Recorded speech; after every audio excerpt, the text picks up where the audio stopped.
Y nos vamos a ir ahora al tema del plebiscito de la seguridad social y todo lo que está implicando a la hora de analizar. Hablábamos hoy que a las 19 horas el presidente de la República va a estar dando su posición en conferencia de prensa sobre este tema.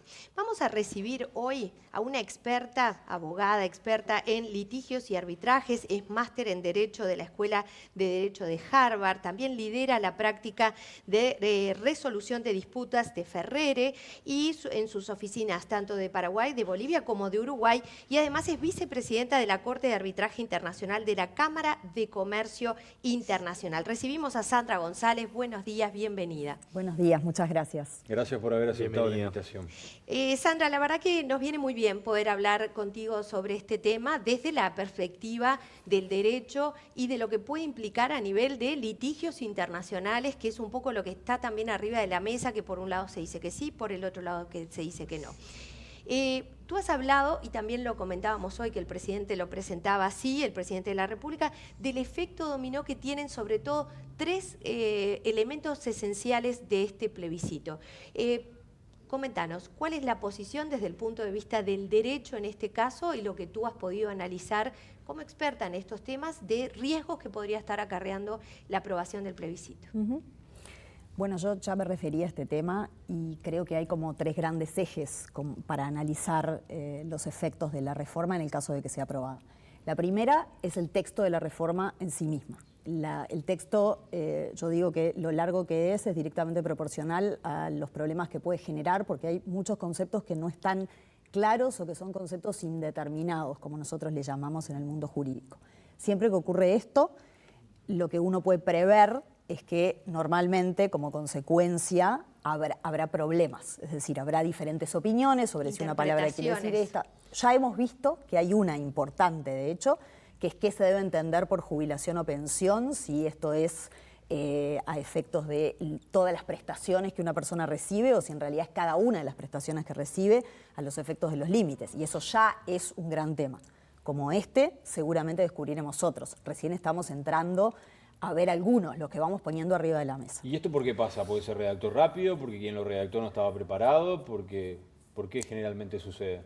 Estas cosas, primero, la Constitución normalmente tiene algunos problemas interpretativos en el sentido de que la Constitución maneja conceptos muy generales, no maneja conceptos muy específicos porque no es su función. Ahora, por eso es que la Constitución normalmente cuando se reforma las papeletas son bastante escuetas, se reforman cosas muy puntuales y suelen ser cortas. Entonces, cuando uno reforma la Constitución y pone muchas cosas dentro de la Constitución y eso genera muchos conceptos, entonces los problemas aumentan exponencialmente. Por eso ocurre. La rapidez o no con que esto se pueda haber redactado, yo no la conozco. Las normas tienen problemas de interpretación. Obviamente, si hay muchas cabezas detrás de una reforma, bueno, uno puede ir previendo distintas cosas, se consultan distintos expertos, etcétera, etcétera. Esa es la forma como normalmente se promueven las reformas. Sí, esa es la razón. Lo que sucede también es que ahora los expertos en muchos casos dan diferentes miradas acerca de las posibles consecuencias que esto pueda tener. Y acá hablo puntualmente de actores políticos. ¿Crees que va a ser un colapso, como se dice desde alguna vereda, o no ves que sea el fin del mundo, como plantea, por ejemplo, Gabriel Odone? Para mí, que soy abogada, los conceptos indeterminados como el fin del mundo no significan nada. Es decir, yo lo que en mi profesión lo que hago es veo situaciones, analizo cuáles son desde el punto de vista jurídico las consecuencias que algo puede tener, como esta reforma constitucional, y luego veo dentro de esas consecuencias a qué nos enfrentamos, ¿no? Y cuál es la seriedad de cada una de las cosas a las que nos enfrentamos. Y ese es mi análisis. Cada uno puede llamarle a eso como quiera desde el punto de vista personal y evidentemente político, que yo no lo soy. Ahora, que es un cambio grande, es un cambio grande. Eso no cabe ninguna duda. Porque de aprobarse. De aprobarse, por supuesto. Sí, de sí, aprobarse. sin duda. Estamos hablando del escenario de aprobación. Se aprueba mañana. ¿Dónde quedamos parados? Bueno, se aprueba mañana. Hay algunos efectos inmediatos, ¿no?, que la propia reforma prevé. Por ejemplo, lo que va a pasar con las AFAPs. Por ejemplo, que inmediatamente se prohíbe el ahorro individual. Entonces, eso ya genera todo un grupo de cuestiones. Porque además esto hay que implementarlo. Esto así, como está, no funciona. Esto hay que implementarlo. De hecho, ya la propia reforma lo dice. En 24 meses máximo las AFAP tienen que dejar de funcionar. Hay que armar el fideicomiso. Un fideicomiso es una cosa relativamente compleja para armar. Hay que pasar los ahorros, que son ahorros individuales en manos de las AFAP, a ese fideicomiso. ¿Quién va a administrar el fideicomiso? Acá se prevé que obviamente es administración estatal, pero no se sabe si va a ser una persona, si es paraestatal, si no es paraestatal. Todas esas son decisiones que va a haber que tomar y la reforma plantea un escenario, con unas límites estricto, en el sentido de que si las AFAP tienen que dejar de funcionar en 24 meses, no es muy... Disculpame si me equivoco, pero el BPS no es quien debería administrar ese dinero. Bueno, pero el BPS recibe ese dinero y ese dinero queda en un fideicomiso. Es decir, que el BPS no necesariamente lo administra directamente, porque de hecho, para administrar lo que hoy administran las AFAP, hay que tener criterios administrativos específicos que se complejizan porque cada FAP hoy día tiene un portafolio de inversiones, ¿no? Y eso está sometido a distintos límites. O sea, no es que se puede invertir en cualquier cosa. Se está sometido a distintos límites. Entonces, todo eso va a estar combinado. Ya no va a ser más un número de AFAP con límites específicos. Es un portafolio combinado. Yo no sé si alguien miró las características del portafolio combinado. Tiene un riesgo que está muy diversificado, que no está diversificado, que está concentrado. Todo eso hay que irlo viendo. Te comento, aquí por ejemplo tuvimos la semana pasada a una de las representantes de la Asociación de Trabajadores de la Seguridad Social con quien hablábamos de estos temas, en este caso defensora e incluso impulsora del plebiscito. Le preguntábamos expresamente por esto de ¿se va a invertir ese dinero? ¿Qué se va a hacer con ese dinero? Y lo que nos planteaban era que se iba a ir recibiendo a medida que vencían las distintas inversiones, porque obviamente si hay que deshacerse de los papeles de golpe sería una pérdida brutal, porque es realizar pérdidas, pero que se irían recibiendo los fondos y que se irían invirtiendo en las distintas políticas sociales. Y la pregunta era, bueno, pero entonces con los años va a ir perdiendo valor el dinero. ¿Qué es lo que tú sabes? Porque has analizado más a fondo seguramente todo esto, que está previsto a nivel de inversiones. ¿Hay algo previsto? ¿Es riesgoso que no esté previsto hacer algo con el dinero y que solamente esté previsto cómo se va a gastar una vez que se vaya recibiendo? Bueno, lo que pasa es que el paradigma del sistema cambia completamente, porque ustedes saben que las AFAP, de hecho, hoy día son de las mayores inversoras en los proyectos que hay a nivel público en Uruguay, ¿no? Entonces... pero son negocios con rentabilidad, porque de hecho la FAP lo que tiene que lograr es que obviamente una rentabilidad de las inversiones para poder después pagar las prestaciones. Entonces, esto cambia completamente, porque de hecho hoy día las AFAP tienen toda una regulación que les establece algunos límites y algunos caminos que pueden seguir. No pueden invertir en cualquier cosa, no podrían invertir en algo que fuera súper riesgoso. Normalmente los planes de pensiones, aun cuando sean privados o sean mixtos, tienen en el mundo estas limitaciones. Eso no está previsto.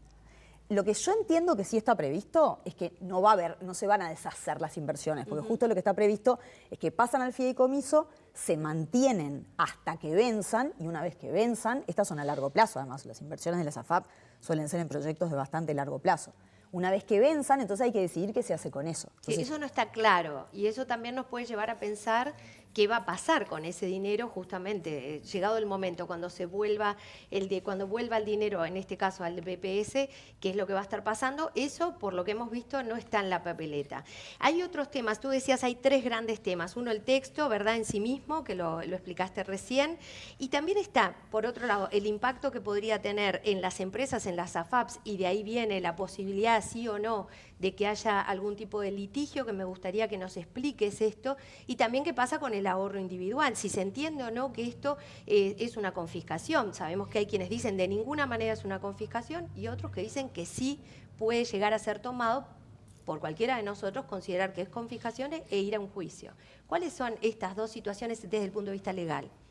Desde el punto de vista del funcionamiento de las AFAP, en la medida que se eliminan del sistema, las AFAP lo que son es una inversión. Los dueños de las AFAP lo que tienen es una inversión a través de esas entidades. Entonces, en la medida que esto se elimina, esto es como si fuera, no estoy diciendo que sea, pero digamos, para decirlo en términos sencillos, esto es como yo tengo una casa y me la quitan porque va a pasar una carretera. Bueno, eso es una expropiación. Entonces, ¿cómo es que se hace eso? Eso se puede hacer, el Estado puede, de hecho, hacer eso con la propiedad. Lo único es que tiene que indemnizar por el justo valor de aquello que te quita. Entonces, los dueños de las AFAP, en la medida que encuentren una protección bajo uno de los tratados bilaterales de inversión que tiene Uruguay, lo que puede pasar es que tengan un reclamo contra el Estado por haberles quitado su inversión. Eso te iba a preguntar. ¿Pueden haber juicios si las AFAP, en definitiva, se tienen que ir del país, no? Sí puede, y de hecho eso ocurrió en el caso de Argentina, cuando Argentina eliminó las AFJP en su momento. De hecho, todavía hay juicios pendientes, muchísimos años después. Ocurrió también en Bolivia, que Bolivia también hizo un cambio muy significativo en su sistema. También ocurrió en Bolivia, donde hubo reclamos. Ahí fue muy importante la indemnización, ¿verdad? En el caso de Bolivia. Ahí, en el caso de Bolivia, y lo digo esto porque de hecho nosotros participamos en uno de esos casos, en el de BBVA contra el Estado boliviano. En ese caso hubo dos complejidades. No solo fue, digamos, el tomar la inversión de la administradora de fondos, sino que fue el problema que hubo se complicó a la hora de implementarlo. ¿Por qué? Porque el Estado boliviano no, por razones que no importan ahora, pero se demoró, digamos, o sea, empezaron a pasar los años y entonces la administradora de fondos no se terminaba de disolver. BBVA tenía que permanecer en Bolivia, pero su inversión ya no valía nada porque ni siquiera era suya. Entonces, en ese caso donde el tribunal lo que le dio a BBVA fue casi el monto total de lo que reclamaba, Tremendo. Fue por una combinación de cosas. No solamente lo primero, que era tomar la inversión, sino que después no terminaban de pasarla. Y eso, de alguna forma, también ocurrió porque había que tomar muchas decisiones una vez que la reforma se implementó, pero había que hacer muchas cosas. Y el hacer muchas cosas... Ahí viene tu temor de estos 24 meses, que podríamos entrar en una situación así si no se tiene muy organizado cómo vamos a seguir. Y bueno, yo diría que en temas complejos, técnicamente complejos como este, pero jurídicamente también complejos como este, porque la reforma dice pocas cosas, pero también dice muchas. Entonces, a la hora de implementarla, hay que cumplir con ciertos principios que tiene. ¿Cómo se va a hacer eso? Si eso se respeta o no, normalmente requiere de tiempo. Ahora, te escucho atentamente, es una fija que las AFAP van a hacer un juicio de Estado, es una fija, son juicios multimillonarios y es una fija también de que el Estado va a tener que pagar. Digo, no sé, me desprendo de tu razonamiento. Bueno, digamos, el primer problema es tener el problema. Cuando uno tiene este tipo de disputas, no sé si es una fija porque en realidad hay que ver un montón de cosas. Claro, pero da la sensación de que sí, o por lo menos es lo que ha pasado en la región. Bueno, lo que también pasó en Chile, ahora cuando vieron que con lo de la pandemia en Chile, con el COVID, se autorizó un retiro parcial de los ahorros que estaban en cuentas individuales. Ahí también las administradoras dijeron, bueno, pero esto en realidad a mí me está quitando un derecho que yo tengo, porque está saliendo del portafolio una parte relevante. Entonces, supongamos que esa es una posibilidad y que tiene altas chances de ocurrir, para poner sobre la mesa una hipótesis. Entonces, en ese caso lo que va a pasar es que va a haber un problema inmediato de que, bueno, estos juicios, estos arbitrajes internacionales son muy caros. O sea, se gastan decenas de millones de dólares, o por lo menos una decena seguro. Son casos complejos desde el punto de vista técnico, porque normalmente hay que acudir a expertos para que hagan evaluaciones sobre en realidad esto cuánto vale. Eso, yo no sé si alguien lo miró, digamos, hasta ahora. Yo no vi ninguna... Se tuvo de referencia, tengo entendido, un poco lo que pasó en Argentina, que no fue tan costoso, y quizá en esa analogía no, se quedan afuera otras situaciones como lo que pasó en Bolivia, y también se miró, porque hubo algún comentario de, bueno, no es tan caro si pensamos en lo que le podría costar al Estado. Yo escuché ese argumento y creo que me parece que no es lo más adecuado que uno solo mire un ejemplo. El ejemplo que se está poniendo arriba de la mesa es el de MetLife en Argentina, que tiene que ver con el valor de MetLife. O sea, y eso es muy particular de cada administradora. De hecho, Argentina tiene habrá algunas que tienen mucho y otras que tienen poco. Argentina tiene otros arbitrajes pendientes y todavía no sabemos cómo salieron. Entonces, eso, para saber si eso es barato o caro al final del día, lo que uno tiene que hacer es justamente hacer un análisis preliminar y decir, bueno, más o menos, ¿qué es lo que estoy expropiando acá? Si es lo que estoy haciendo. Claro. O si es de lo que me van a acusar. Sí, Pero sí. se Más o podrían menos. sumar los juicios de las personas. Bueno, ese es el otro, Claro, la porque tercera pata. ahí lo que pasa es que el PIT-CNT interpreta que el aumento de las jubilaciones es por persona, pero en realidad en la papeleta uno puede entender también que es por prestación, ¿no? Entonces, ahí hay como otro tema que uno dice, bueno, si una persona tiene más de una prestación, el aumento tendría que ser en ese sentido también, ¿no? Entonces, ahí hay como cierto vacío legal que ustedes entienden. Ahí desde el punto de vista jurídico yo creo que hay dos problemas. El primero es ese, que resulta que hay más de una interpretación sobre cuáles son los límites que esto impone. Obviamente habrá ahí al que le interesa que el límite sea mayor, peleará por esa interpretación, y al que no, peleará por la otra, pero eso también plantea un problema a la hora de implementar esto.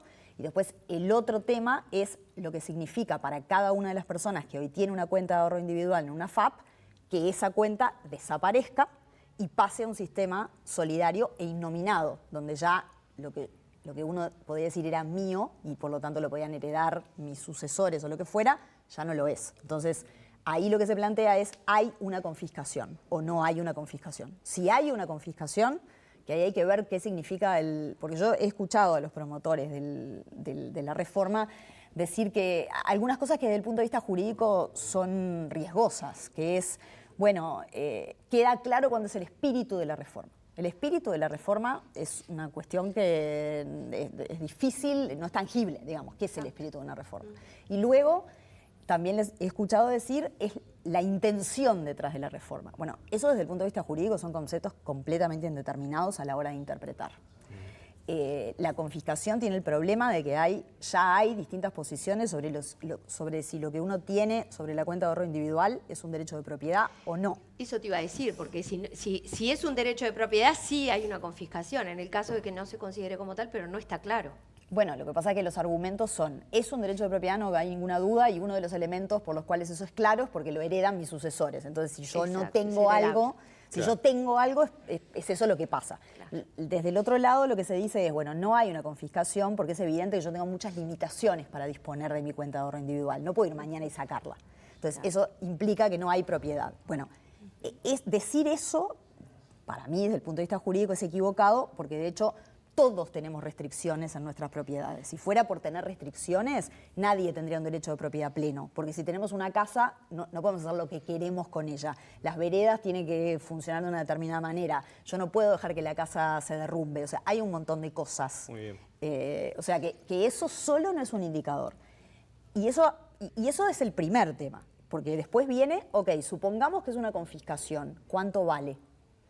Porque hay quienes dicen, no, bueno, esto es la suma, son los 23.000 millones de dólares. Y hay otros que dicen, bueno, no necesariamente, porque ¿qué es el valor justo de esto que yo tengo? Claro. Que tiene ciertas limitaciones. Eso lo complejiza muchísimo desde el punto de vista económico, diría.